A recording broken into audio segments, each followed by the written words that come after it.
Hi, this is Richard Pitino. This is episode 94 with Talking Grammar Podcast.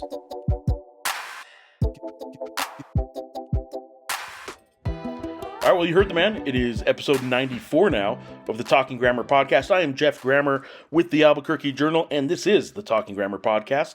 Today's guest, as you saw, is Richard Pitino. We recorded this the morning after the Lobos beat VCU Wednesday night. Was it 78-71 in the pit? And it was the non-conference finale for the Lobos. They have a 10-day gap now between games before they open Mountain West Conference play on December 28th in Fort Collins, Colorado, against the Colorado State Rams. They go from the VCU Rams to the Colorado State Rams, and would love to obviously carry on the momentum they have from beating a really good VCU team. Donovan Dent went for 40 points. We're going to get into more of that here in just a moment. Break down a little bit of that before we get to the interview with Richard Pitino. But I do want to kind of reset things a little bit for the Lobo basketball team right now. They are sitting at 9-3 going into conference play. They 1-0 already in conference, so they finished conference play at 8-3. They did sneak in that early December 4th San Jose State game, so they've already played one Mountain West game. When I say they start Mountain West play next week against the Rams, it's start in earnest. The rest of the season will be Mountain West Conference action, but they have already played one. They're 1-0 in conference. They're looking for 2-0 next week against the Rams, but they do all get a little bit of a Christmas break now. A lot of international players, so not everybody's going home per se, but pretty much everyone's accounted for and has something to do this Christmas break. Pitino has told us, and good for them. They need a break because some fans don't like hearing anything at all to do with adversity. They say, oh, quit making excuses. It's not an excuse. Every team has a story. Every season has a story. And part of the story of this season is the Lobos tried to amp up their non-conference schedule. The way they did that was they played some games on the road. They got out of the pit a little bit. They traveled in the month of November, in the calendar month of November, more than any Lobo basketball team has ever traveled. Airplane wise, there's one season out of over a century of Lobo basketball has never traveled in the month of November more by airplane than this year's Lobos did. Going out to obviously to New York to play St. John's, had the round trip for a one-off neutral court game against UCLA in Las Vegas. They had the MTE in Palm Springs, technically Palm Desert, California, and they actually did more airline miles than any Lobo team has ever done in the month of November. Did not have to get on a bus and play the New Mexico State game, which they sometimes have to do, so you could have added that, but they didn't do that. There's a lot of travel. There wasn't a lot of off time in the month of November. December got here. It kind of went into at least the second week before they slowed down a little bit, had a week between games for the week of finals. They didn't want that. They lost the New Mexico State game, and man, they having to sit a week during finals after a rivalry loss when you're favored by 20 and a really bad loss, frankly, computer-wise and otherwise, to a New Mexico State team that's still very much rebuilding. This isn't being overly critical of the Aggies. I think it's fair to say if you look at their results and look at how they're playing, that being a 20-point spread, other than the fact that it's a rivalry, was very accurate. The Lobos and the Aggies are not at the same level right now. And it doesn't matter because on that day, the Aggies were better. And they win in overtime. The Lobos had to sit a week on that. Wasn't happy times around Lobo basketball. Even when they get back, it's against a Division II team. They beat the crap out of Western New Mexico by 52, score more points than any Mountain West team has scored in 3 years. And that includes a lot of I'll just point out, a lot of Mountain West schools play Division III, NAIA schools. The fact that it was against the D2 and just chalk it up to that, still impressive considering who some of the other Mountain West teams play on a regular basis, and none of them were able to do what New Mexico did against Western, but I'm not going to dive too much into what they did against a Division II school. But it was a good win for them. It was good that it got the bench very much involved. Jovan Milicevic got got some run more than he's played all year, scored 21 points, won Freshman of the Week in the Mountain West. All that stuff was good, but what they really needed more than the Western game was they needed Wednesday night, man. They really, really needed a really good VCU team, and they are good. Remember, preseason picked to win the A10, and the A10 is a very good conference right now. I think the A10, if I'm not mistaken, I don't have Ken Palm up on my screen, which is kind of rare. I usually have it up. If I'm not mistaken, the A10 is the league right behind the Mountain West. The Mountain West traditionally, for several years now, has been clearly the best conference outside of the power structure. In basketball, the power structure is a Power 5, with the Big East being, I believe, 2 or 3 now, or probably 3, behind the Big 12 and the SEC. But it is what it is. The VCU game isn't a game that between finals and Christmas, not a whole lot of people come relative to the normal pit crowds. But VCU is a very good team, even if it wasn't a sexy name. That I think there's some Lobo fans that, while they get a lot of credit for their passion, are so overly critical and frankly not as knowledgeable sometimes of the entire college basketball scene as they are about their Lobos. They love their Lobos. They know about their Lobos, but if you don't think VCU is a really good opponent to come into the pit, then maybe college basketball just isn't for you anymore, because this is a really good opponent, top 15 Ken Palm, and there are people complaining that there were an announced crowd of 11,400. Well, I'll tell you what, I don't know where else in the country was getting 11,400 on Wednesday night, and people complaining about that crowd just not in touch with what reality of college basketball is anymore, or reality of UNM basketball, because I've looked at the numbers, and this notion that there's standing room only for years isn't true. 50. It's now into the 60 years with the pit, but they were top 20. The pit was top 25 in average home attendance for its first 50 years open. I can tell you that in 60 years that the pit's been open now, it'll be, I think it's 58, going on 60 here in a couple of seasons. The pit averaged over 17,000 8 times, and it averaged over 17,400 just once. So yeah, those are great numbers. They're a whole lot better than now when the capacity is only 15,411. But this idea that anything other than 18,000 is a disappointing crowd is just it's sort of it's a little exhausting to be honest, and it makes Lobo fans look out of touch with what reality of college basketball is right now, frankly. So the Lobos got a really good crowd on Wednesday night, a weeknight game between finals and Christmas, of 11,400, and beat a really good VCU team. VCU ranked in the top 10 in the country in defense, and all that happened was Donovan Dent had the game of his career in my mind. 40 points, not just because he scored a lot either, by the way. When I say game of his career, I think you can look at his freshman year and say, okay, we see the promise in Donovan Dent, but he wasn't the star. He wasn't even a starter. You go into his sophomore year last year, he had a great early part of the season, but even down the stretch of the season, and as the team gets back to the NCAA tournament, Donovan Dent always had, if not in the back of his mind, that the team knew this was still a Jalen House, Jamal Mashburn kind of foundational team. Donovan may have been the best player already last year, but if you lose last year, nobody's saying, man, Donovan Dent just let everybody down and the Lobos can't lose, and Donovan Dent, this and that. Like, it still went on those seniors. It still went on Jalen House and Jamal Mashburn Jr. if there were losses.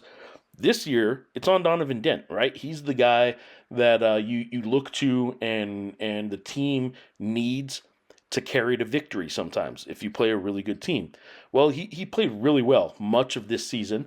There was some debate and some discussion that Richard Pitino was asked a question last week. He said, look, Donovan Dent's had a great season this year. Can you tell us a little bit more about why he's having such a great season? And Richard Pitino said, hold on, he's not having a great season. He'll tell you he's not having a great season. He's having a good season. Not even a really good season. He's having a good season. I said good season. I don't even think I said pretty good. Yeah, I don't think he's been great. Tonight he's been great. But again, I always say this about our world that we live in. We give a movie review before the movie's over. We just do it all the time. Everybody does. It's not just one person. But season's not over yet. There's no, you started off slow. Like, no, at the end of the game, the score dictates the way the game went. And with Donovan, I have high expectations for him. I think he's one of the best point guards in the country. I would say he was not great because I didn't think he was great versus New Mexico State, but he knows that. I would tell him that. But we will decide in middle of March how good all of these guys were and how good the season was. Wednesday night was a great night, though. And it might have been the start of something. And when I say the start of something, that's even a little misleading in my mind because I think it started at New Mexico State. When the Lobos lost to New Mexico State and Donovan Dent had a bad game, frankly, he says as much too. I'm not just speaking my opinion here. I'm telling you what he thinks. He had a bad game against New Mexico State and they lost. And for the first time in my mind, the first time in Donovan Dent's career, he was the leader of a team that lost a game it should have won, and there's nobody else to blame sometimes than the leader, right? Especially if a team doesn't have the energy it needs to have. If he has a bad game in a game, the whole team doesn't have the energy, then you get what you get in terms of reaction. And Donovan Dent sat on a week of realizing, hold up, like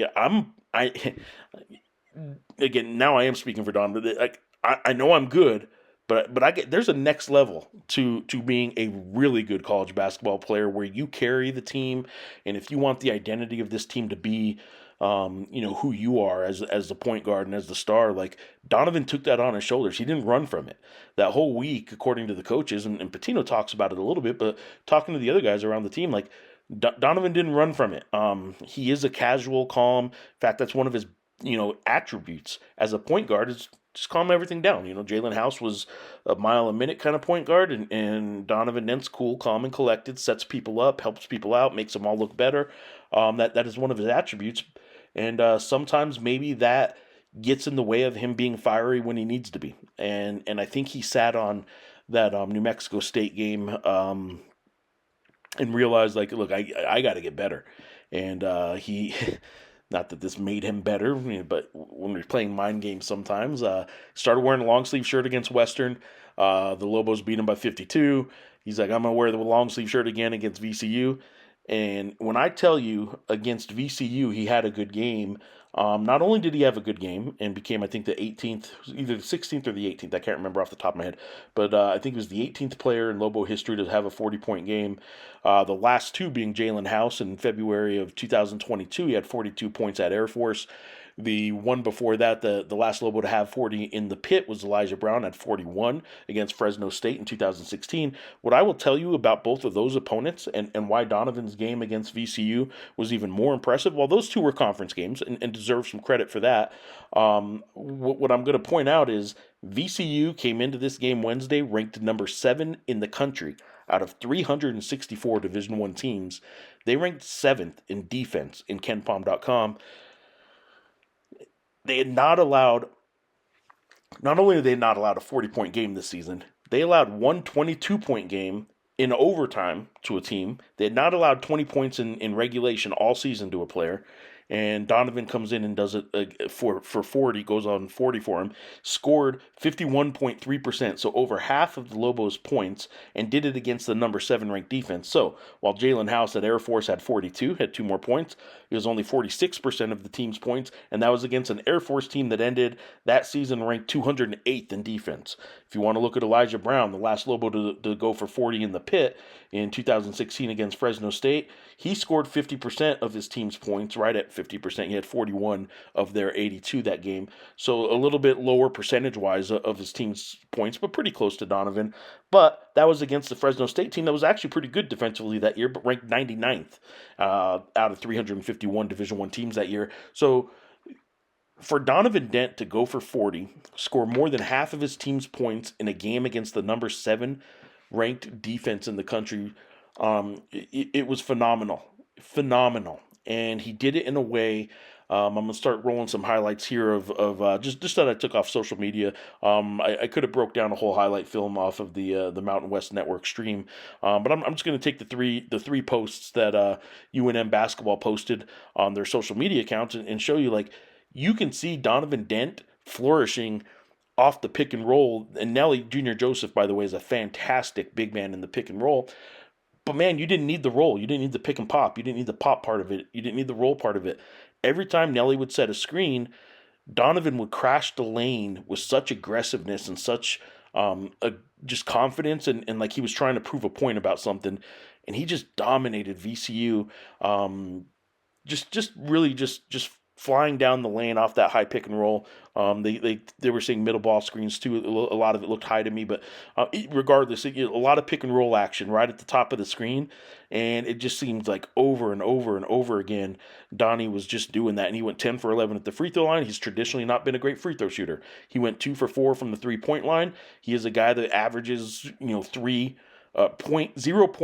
made 3-pointers a game in his career. He went 2 for 4. So if he can start stretching that out, he's going to get space to drive more all season.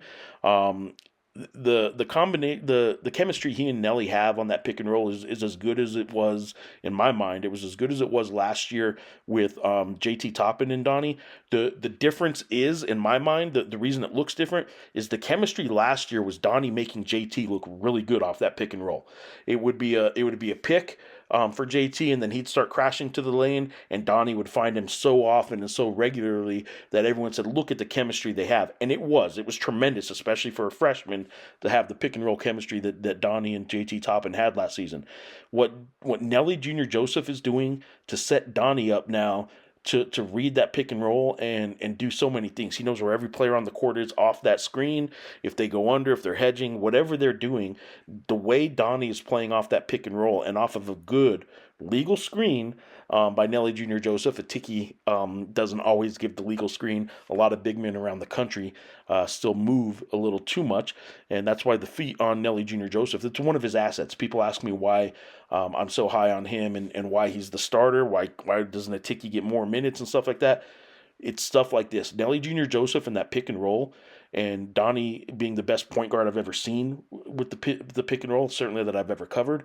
That combination can be deadly in Mountain West play, and I think they ride that pick and roll to wherever they finish this year. I think that pick and roll with Nelly being an absolutely fantastic screener, as a big man with very good feet, and Donnie being the best point guard in the league at reading everything off the pick and roll is going to be interesting. So Donovan had his 40 points. Doesn't like doing post-game interviews, but he got interrupted. He did one obviously Wednesday night, and this is what he said when Richard Pitino actually interrupted his post-game press conference just by walking in. Didn't really interrupt it, but when he was done with the radio downstairs on the court, walked up to the media room and interrupted Donnie's press conference, and here's how that went. It started in practice. I've been wearing long sleeves for a while now in practice. That feels good when I'm playing to feel rhythm, so I just kind of kept it going in the game, tested it out against Western New Mexico and liked it, played with it again tonight at 40, so this is going to be an every game thing, I think.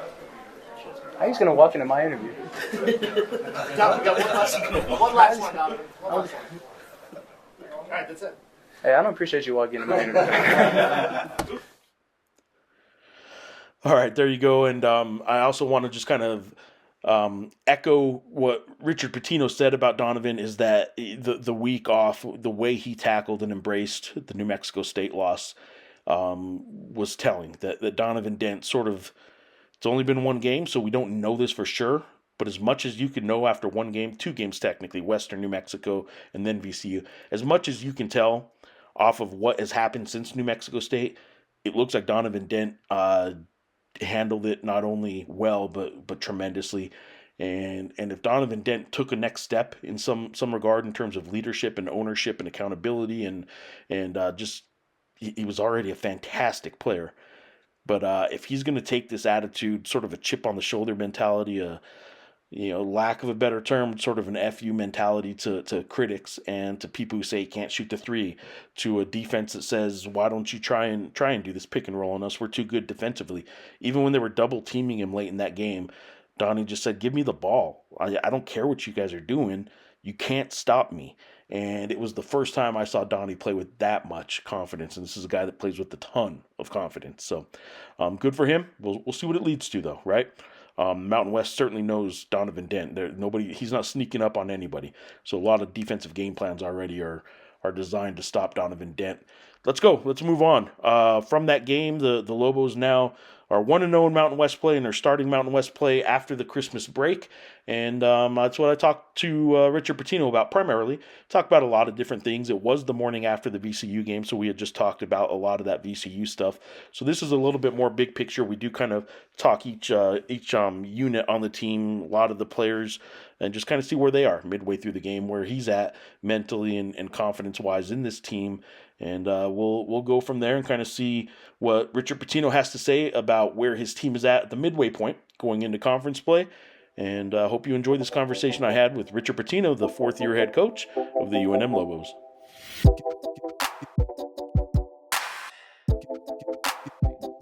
All right, Coach, you obviously, as we record this, this is the morning after you guys completed your non-conference schedule, and an ambitious one. You knew that coming in. I'm curious now that it's done, if you bit off more than you can chew, if you're overall happy. I know there's the one bad loss, but I would think overall you're happy, maybe minus that loss. Yeah, I mean, if you look at the scheduling piece of what I was in control of from what we did, obviously very, very happy. I think the St. John's game, for one, gave our fans, it was 500 or 1,000 people. I don't know the exact number that traveled up to New York. They experienced Madison Square Garden. You're playing a nationally televised game. The exposure was great. UCLA, second game of the year, nationally televised game. That's going to turn out to be a phenomenal win. We wanted to get in better MTEs with high majors. Obviously, we got that with Arizona State and USC, which was terrific. The rivalry game, although we lost it, sold out crowd. And then obviously the VCU game to kind of end before Christmas break, I think was terrific as well. So from putting together the schedule, I thought it was an absolute home run. And we will continue to try to be aggressive. I mean, next year we'll go at New Mexico State, we'll go at VCU. We're working on a high major MTE right now. And then, trying to start a home and home this year or next year here would be the goal. We'll see if that works. You guys have to have still X amount of home games.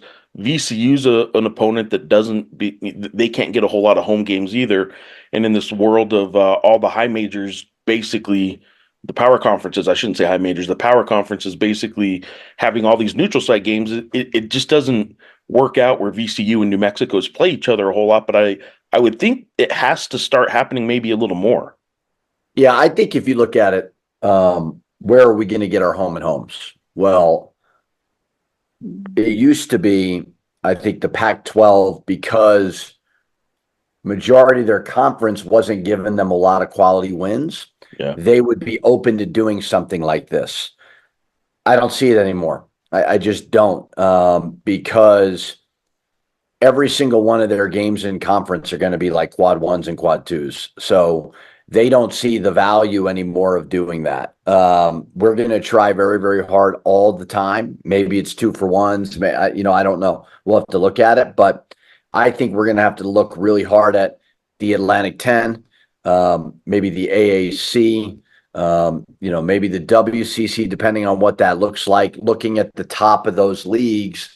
And maybe it doesn't have as much cachet as Arizona, but I think they could still be really, really quality opportunities for these leagues that are going to really have to figure out, because us in 2 years, we're going to have to be super aggressive in the non-conference. Because the goal, again, is it's very important that everybody is on the same page of what we want, right? And, okay, so Lobo fans want us to be an at-large team every year. Yep. That means you're probably top 30 in the country every single year. That's hard, but we want to certainly be in a position to try for that. But we obviously got to continue to improve the resources, the budget, things like that, to be aggressive scheduling wise. This is I guess the world we live in with the selection committee right now, where the net, I know you're not looking at the net very much. You're not looking at any of the computer stuff this year, because last year kind of proved, well, what does it mean? Why do you need to look at any of that stuff? But obviously I still look at it. You guys a year ago finished 22nd. I think after the tournament, the adjusted, you guys were at 26 maybe, but you guys were in the 20s. Going into the tournament, you were at 22 on Selection Sunday in the net. And that was the metric that was supposed to mean something, right? It was the one kind of setup that takes a lot of metrics into one and does all this stuff, sets up the quad system. You guys do that on, frankly, an easier non-conference schedule than you had this year. And now this year, you guys beef up the schedule. You actually get a couple wins. You get 3 good wins, in my opinion. USC isn't as good as maybe you thought they would be, but they may go back there. But as we stand right now, I didn't look at the net this morning, but you guys were like in the 80s yesterday. You guys are at 70 in Ken Palm. You guys were better positioned computer-wise a year ago when you didn't do exactly what they said, which is go schedule these tough opponents. I would think that that's something that is a source of frustration for coaches outside the power conference. You have to be kind of frustrated with how do you get what they want when they don't really tell you each year exactly what they want?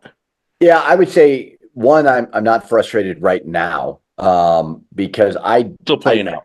Yeah. Yeah, I do believe from evaluating everything from last year, the key is to beef up your non-conference schedule and to put some brand names on there, like a St. John's, like a UCLA, like a USC, like an Arizona, so Yeah. we obviously did that. So I do believe that will help us in the end. But I don't know. And I think kind of the point that you made is like, it's too hard to figure it out because I think when they came out with this net system, it was like, okay, this is good. This makes sense. If you're 22 in the net, you're probably looking at about a 4 or 5 seed in the NCAA tournament would be the guess. They clearly showed that it doesn't matter anymore, or it didn't matter last year. So, I control what I can control. I think that we're challenging our program. We're trying to elevate our program. And now obviously some quality, wins, but now we got to go do it in the conference. And will there be as many good opportunities as there was last year? Probably not. But there's still going to be some really good ones. Yeah. And you guys clearly, the non-conference this year is clearly positioning you more or better, I should say, for postseason and all that kind of stuff, regardless of what computers may say right now. It would be ridiculous to say last year's non-conference positioned you better than playing what you did this year, I would think. So anyway, Yeah. Aside from all the scheduling stuff, because you guys are done with non-conference, I know you guys are doing one more practice today, then kind of letting everybody go home for Christmas. Is that right?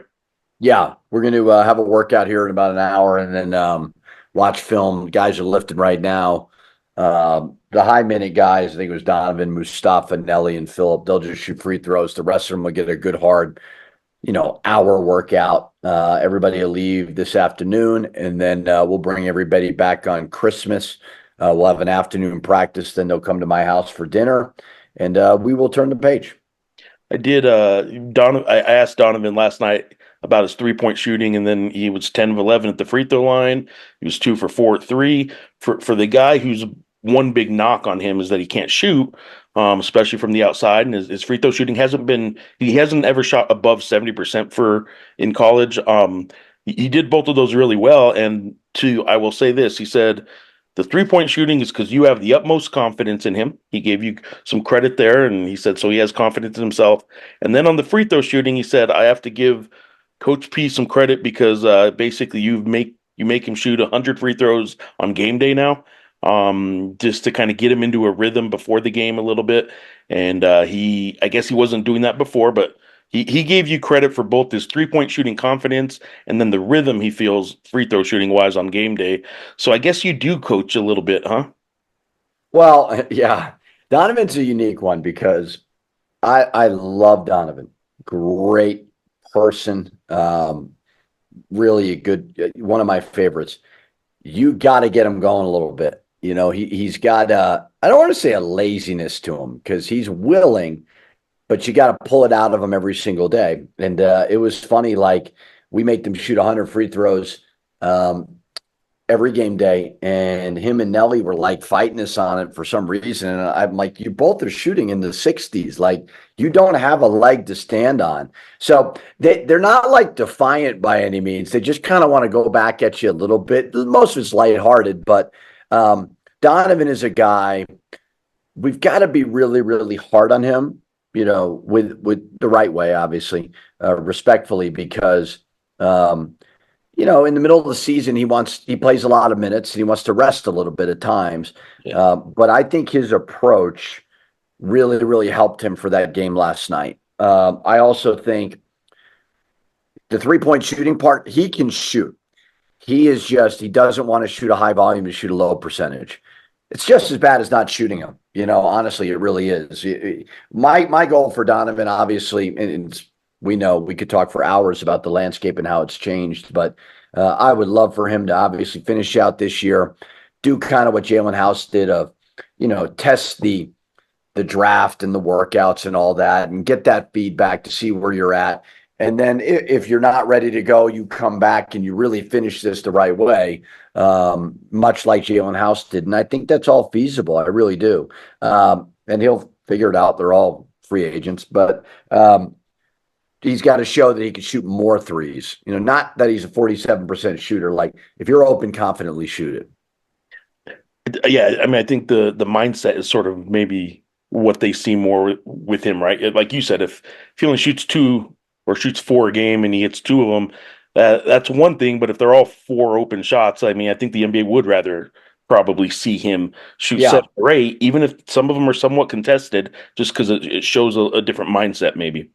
Yeah, I mean, it's all comes down to what do these guys want? Everybody is different. And I think Donovan wants to play in the NBA. Well, Donovan, I hate to tell you, you're not going to score 40 points in an NBA game, most likely. Like, you're going to be a role guy, and that's about 98% of the NBA is that. So, yes, you can play in ball screens great, but you got to be able to knock down the 3. You got to be able to guard, those little things. So, he understands it, and I think the light went on for him post New Mexico State game.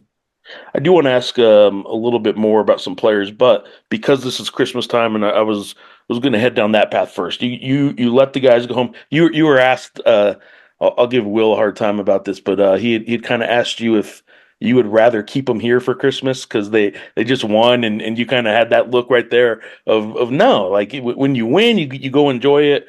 And it would be miserable if you lost right before Christmas, which is something, by the way, I've written about a lot. And you are 4-0 in the game before Christmas, whereas UNM in the Mountain West era was 9-13 before you got here. So maybe you are the you've solved the curse of the game before Christmas. The game before Christmas, if you win it, you are okay with going home and enjoying Christmas. Yeah, I mean, it is a hard game now. Both teams deal with it. Both coaching staffs are worried about the players, wanting to go home and being tired. And, the younger generations are just different now. You got to give them some space. You got to let them they go through more things mentally than we did when we were in college, with social media and just all the pressure that's on them. So, sometimes it's better to be away from us than to be with us. So we do need, giving them a couple of days off is good, but it's also a little bit scary. So what we got to do is when we come back on the night of Christmas, we got to have a great workout and get them back into shape because of the way that we play. You got to be in great shape. You got to be, because we run a lot. So it'll be good. It'll be good for everybody. And I don't think there's much value anymore in keeping them home. And, if you don't do that, players are going to be really, really angry and cranky. Well, I know you have a good set of parents. I think you've mentioned they don't complain much, stuff like that right now. I don't know how many maybe do or don't. If they do, it sounds like it's to the assistants, I think is what you said the other day. It's not too much to you. You don't want to upset the parents on holidays either if you can help it, I would think, because that just sort of is tone. Yeah, and I certainly I don't love having to practice on Christmas, but what is good, we were going to actually take off today and then bring them back and practice Christmas Eve and Christmas, but we felt like, okay, if we can move that break back a little bit, at least they could be with their families Christmas Eve and then Christmas morning. So yeah, I mean, when we do recruit these guys, we make a promise within reason that we can get them home for things like this, as long as we're not playing. Now it's changed with the 20-game schedule, but we were able to make it work out, which is great. All right, you guys. I imagine some players are probably staying here, right? Just because not. I mean, you have a lot of international players. Do they all have something to do over Christmas? They do something together. Yeah, there's a couple of them. Nelly, I was talking to Nelly, said he might go somewhere, but yeah, for the most part, everybody's kind of accounted for. And if they don't have somewhere to go, they can certainly. They don't want to, but they can hang with us. I've asked some players this through the years, and got some interesting answers. So I'm gonna ask you, if you remember. I may have asked you this a couple years ago. I asked KJ, and that's when I learned he was a motorcycle rider. I just asked him what his favorite Christmas gift was growing up, and he said a motorcycle, and I had no idea he rode motorcycles. So then, Braden, I asked the other day. I can give you one guess what he said his favorite Christmas gift is. What do you think he said? Mahomes jersey would be my guess. He said a Mahomes jersey, and then he said, "Well, when I was younger, also a four-wheeler, but like when he was like 6 or something." But I'm curious. Do you have any fond memories of one gift or two that growing up or yeah? It's funny. No, I really don't. But I will say, Christmas and Thanksgiving for coaches and coaches' sons or children. They're just different holidays, Now it's gotten better over the years. There was a lot of times where nobody went home, the kids stayed. So you're getting a little bit more of a true Christmas than you did in the past. But a lot of my holidays, you were at Rupp Arena, or you were, NBA games or whatever. So I'm not a big gift guy by any means.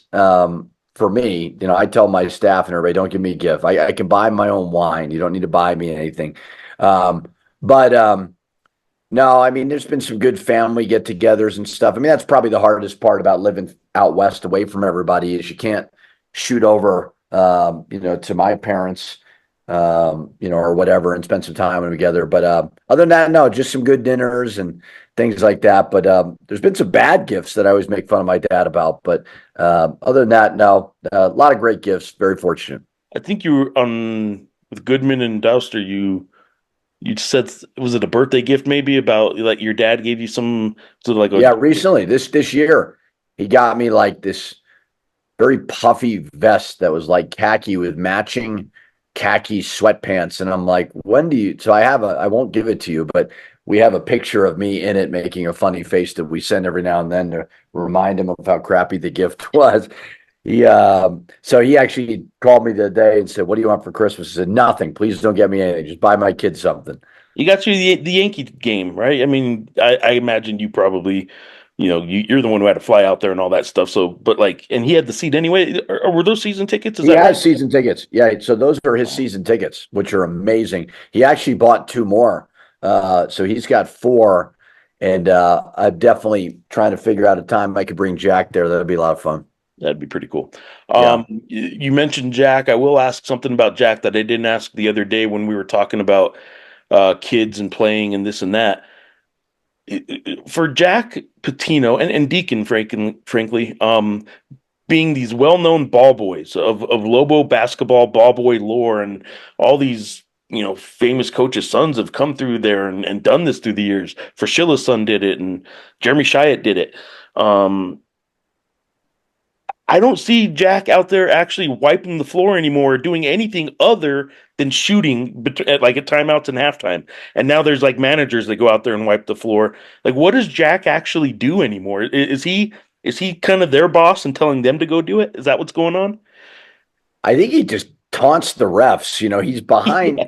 What's funny about him is he refuses to go on the basket by our bench. He acts like he's the head ball boy or whatever, and he bosses everybody around, but he refuses to not be in the student section because he feels like he is impacting the shooting. Now, the kid is the smallest guy in the gym. You can't even see him, but he thinks he's affecting the free throw shooting, and he absolutely thinks he's affecting the refs. So, I mean, it's It is really, really cool just seeing him be a part of it. I honestly was watching the game last night going, it's going to be a bummer when he grows out of this and thinks he's too cool. Like Ava, when Ava goes, my youngest daughter Zoe was sick last night, so it was just me, Jack, and Ava. Jill had to stay home with Zoe, and I was like, Ava came in and just disappeared. She goes and meets friends and doesn't want anything to do with me. But Jack wants to be, he comes in and legitimately puts his stuff down and goes, see you later, because he got to be a part of the team. Yep. So it's fun to see. I mean, I experienced it, Rupp Arena growing up, and definitely love being a part of it and love having him a part of it as well. All right, I will ask you about the actual players on the team now a little bit more. Let's see, I wrote down a couple things here. Oh, before I do that, I want to ask you about Fernando, new AD.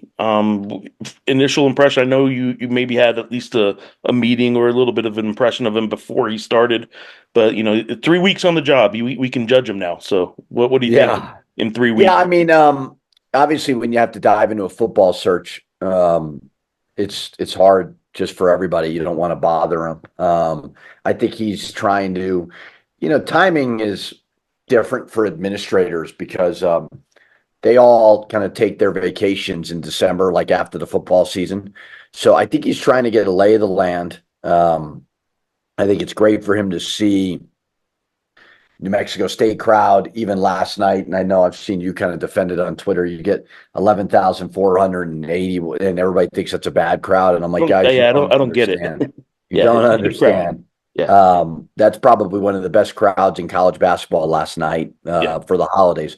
So it's great for Fernando to see it. He's got to understand, like a coach, he's got to understand what he has internally. He's got to put together his staff to figure out, what we need. Not to say that athletic directors aren't important or weren't important, but they're now more than ever so important.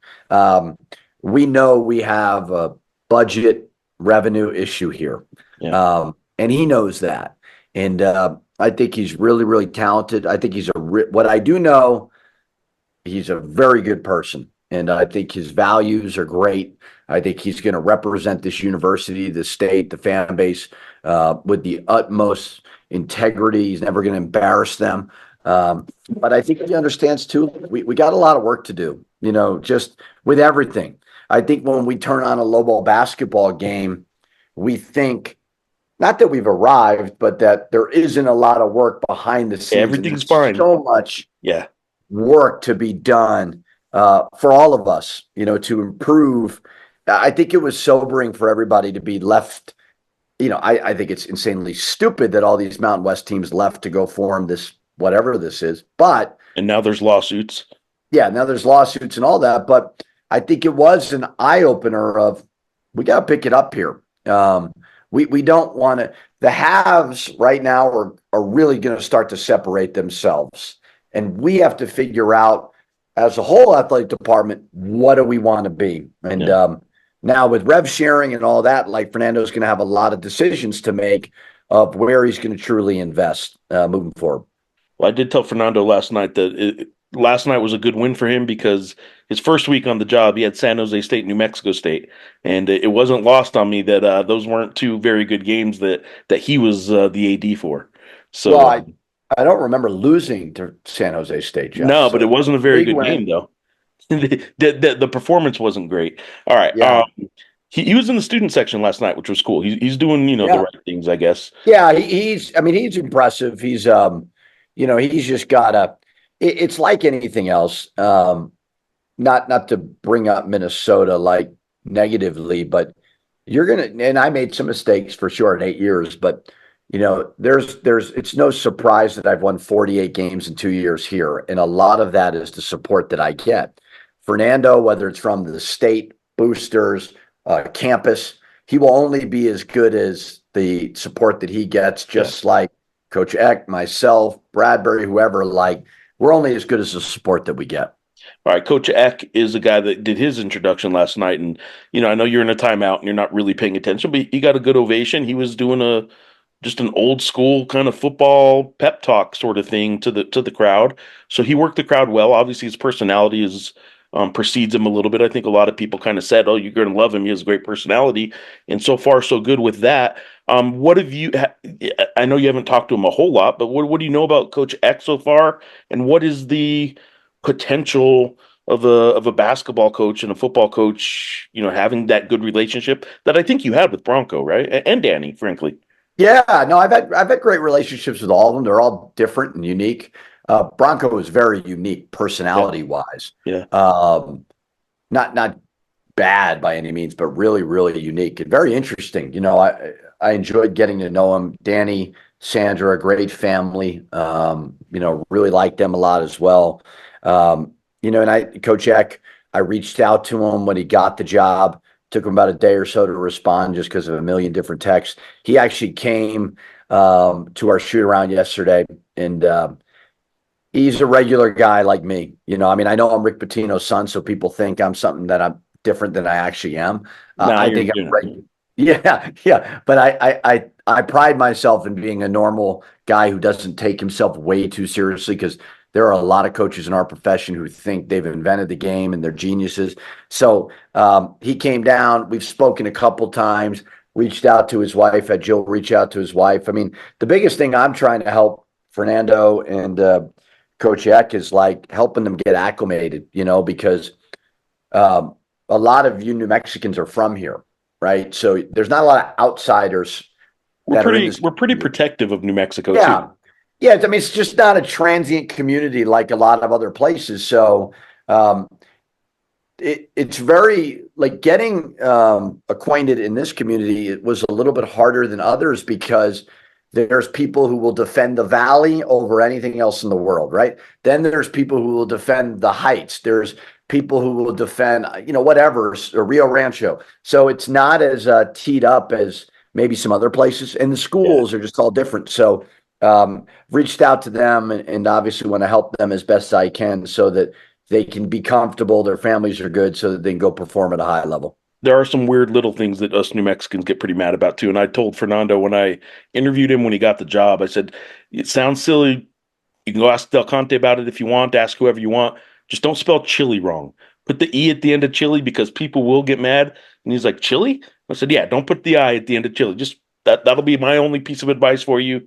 And New Mexicans tend to get a little bit upset about some of that stuff. Well, and it's funny when you first get the job, the stupid question that every media man, what do you like, green or red? And you always say Christmas because you don't want to piss anybody off. Yeah. But now it's funny, after being here for 3 years, I love green chili. Like I actually put it on a lot of things. Red, it's more just knowing it all. But it goes with different things. It's like a wine almost. Right. You got to figure out like what to put it with, and I guess you got to try it. But I'm putting a lot of green chili on a lot of things. Have you tried any of the really weird stuff like the green chili ice cream or green chili apple pie or any of those kind of things? No, but you know what? Honestly, though, like I'm starting to dig all that stuff. Like I really am. Like when I lived in Pittsburgh, you would get a salad, and there'd be French fries in the salad, and you would be like, "This is so weird." Well, the chili thing, my biggest thing to anybody who's moving here is give it a try, for sure. All right, I'll let you. I know you got somewhere to go here. You got some practice to get to in a second, so I'll go through this real quick. I don't need to go through the whole roster, but I do want to ask. True didn't play last night. It doesn't look like it's a long-term thing. You said it was day-to-day, but I'm curious, that kind of 2-3 spot with CJ True, Philip Borovishinin, and Braden Applehans. Those last two especially kind of seem to come and go every other game, and it's hard to know exactly when they'll be there. But what do you see out of those four? I know that's kind of lumping them all in, but your 2 and your 3 seem a little bit interchangeable right now. Yeah, in my mind, I think, and I'm not positive of this, that I need to play CJ and True at the 2, and I need to play Philip, Braden, Q at the 3. We need size. Certainly Braden's not as physical as Philip is, but he can knock down shots. Yeah.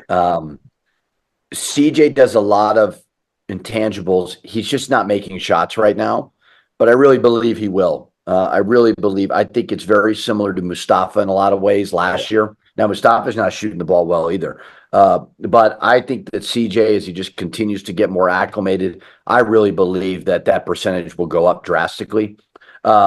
True he's been really bothered by the quad thing. So hopefully this break will get him healthy because he's with that live body that needs to be healthy in order to be productive. Once hopefully the rest comes, I think he'll be better, and then Braden, obviously, just shooting 51% from three is great. It's like last night was a perfect example of just the defensive side of it needs to be a little bit better there. So I think I like that rotation of those two at the two and then those three at the three to see how it looks. But you never know with foul trouble and injuries and all of those things. You mentioned Mustafa. I'll be real quick on him too. He's a guy that I told somebody sitting next to me just last night how impressed I was with Mustafa offensively because he wasn't really just 3 games ago as the New Mexico State game. I think he shot poorly from three, but he wasn't even looking at the three too much last night. He was rebounding. He was willing to mix it up and get physical down low a little bit. Mustafa seems to overall be having a pretty good season. Yeah, last night he had 8 rebounds, 15 and 8, and he didn't make a three. That was great. Like the New Mexico State game, I think he shot 11 threes. I think he was 2 for 11. And I just said to him, like, Mustafa, like, I want you to have confidence, but you have to make some game adjustments. When you're not making shots, man, you got to drive the ball. You got to get to the foul line, do some other things. I think CJ goes through that a little bit as well. I think Mustafa is playing like that older veteran that we need him to be. He's really reliable. Did not offensively play well at all versus New Mexico State, but other than that, at St. John's was terrific. He's had some games where he's made some big shots, but I think the other things that you're seeing, and like you brought up, is just the physicality, the toughness, the willingness to scrap and do some things and make some big plays besides shooting the basketball. Yeah, him and CJ seem a little bit sometimes like John Starks, where they want to shoot themselves out of a slump as opposed to realize. Yeah, and that's a hard balance because they're both obviously shooting poor percentages, and I know they can shoot better than that, but it can't be at the expense of the team. You know what I mean? Where they're trying to shoot. Well, I thought Mustafa versus New Mexico State, he was just trying to make one to make himself feel better. And I think he wanted to help the team, but sometimes, man, you just gotta stop and do something else. All right, the 5 spot, Nelly's been, I think, playing pretty well overall. Kind of quietly, maybe after those first 2 games where we expected him just to do 20 something a game. Are you happy with Nelly? What does he need to work on? And then Atiki as his backup seems to be great in 2 to 3 minute spurts. Yeah, I mean, Nelly, yes, I think Nelly's been good. 15 and 11 was great last night. Turnovers obviously were not great, but they were trapping him and putting him in uncomfortable situations. I think he's been good. Just got to get his motor going a little bit better at times. So he's not a fast, quick twitch mover, where Atiki is. I mean, Atiki just explodes off the ground and gets rebounds and block shots and things like that. But I've got high expectations for Nelly. I really do. I mean, I think when Mountain West play happens, Nelly should be one of the better bigs in the league. He's got the experience, and he's an awesome kid. So, I thought last night if he didn't miss those free throws would have been a phenomenal game for him. I mean, he's shooting 64% from the free throw line, which is not great, but he is also a big guy. So I think that could go up a little bit. But, yeah, he's been good. And then I think Atiki, his energy is phenomenal, an amazing lob threat. Still working on the low post stuff and still working on the free throws. But I think Atiki's been a good addition. And, got to get that thumb. He was bothered by a little bit, jammed it the day before practice, but that's making it a little uncomfortable for him as well. So hopefully this break will help him. Your freshman, Daniel Thomas, is redshirting. Is he coming along? I mean, things. Yeah, he's good. Great kid.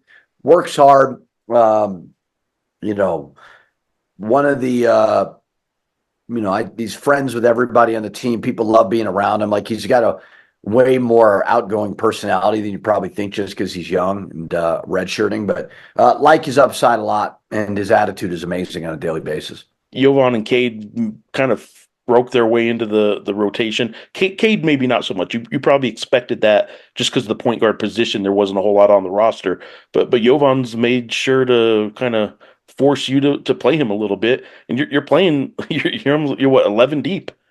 Yeah, with that's Hugh, the only guy kind of being out of it right now, I guess. yeah, and I guess Sacco a little bit, but Yeah, I'm sorry, 10 deep. yeah, Yeah, Sacco. I got to play the bench more, especially when and hopefully it doesn't happen, but Mustafa's needs a break, shooting, he's missing shots, or so I got to be able to trust Jovan because I think he's the natural backup for. I mean, Sacco does some great things, but just the shooting piece when we're on a team that doesn't shoot it very well, it's hard to play, all those guys together just from an offensive standpoint. So Jovan can hit shots, but he came in the game last night, gave up a three. I think he had a foul, if I'm not mistaken. Yeah. So he's a typical freshman. He's a phenomenal kid. He works his butt off. And I think eventually it's a great guy for him to learn under with Mustafa. Who knows? They all could leave, right? So, I mean, if they do stay and they do use this year as a great kind of building block for them, I think they'll both be really prepared in the future.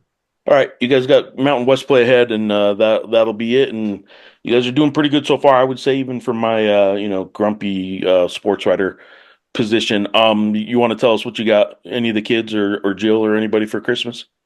Jill and I don't do gifts. Kids got a lot of, there's a lot of boxes coming from the North Pole that are sitting outside of my front door there. So they will be compensated very, very well. Jackson, all the NBA store stuff and all the Knicks stuff, and shoes and all that. So it's a wide variety of things, but it'll be good. I mean, it's we're not doing a whole lot, which I actually love. Just I'm a big let's stop traveling right now. The kids don't appreciate it. It's a pain in the butt. It's not fun. So we're just laying low and staying here, which will be great. It'll be some good rest and relaxation. I know 10 days off seems like a lot for when you think in the middle of the season, but yeah, as you know, as a coach, like you'll take it when you can get it because it'll go pretty quick, and then you guys are in Mountain West play. So, all right, well, hey, I appreciate you doing this. Kind of a mid-season reset, I guess, with the team, and go have fun at practice. All right, appreciate it. Appreciate it.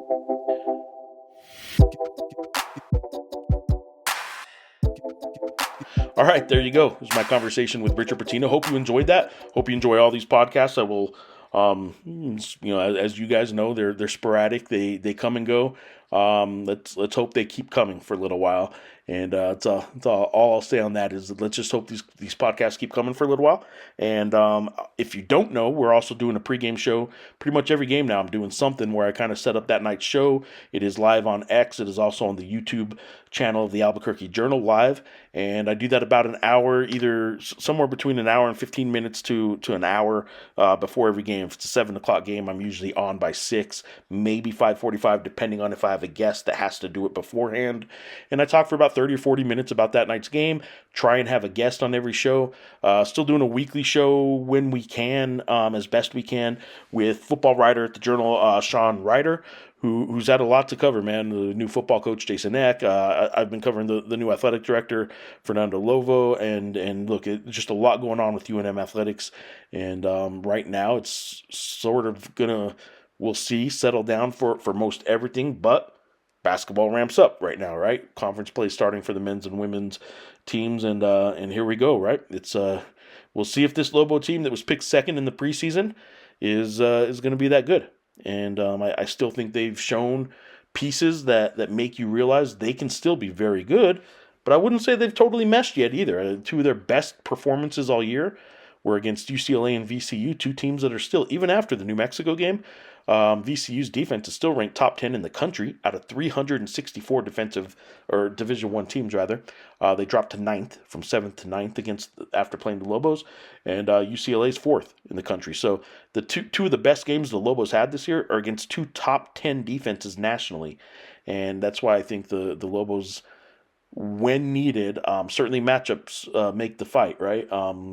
When needed, the Lobos can still step up and play really good against really good opponents. So we'll see what that means come Mountain West time.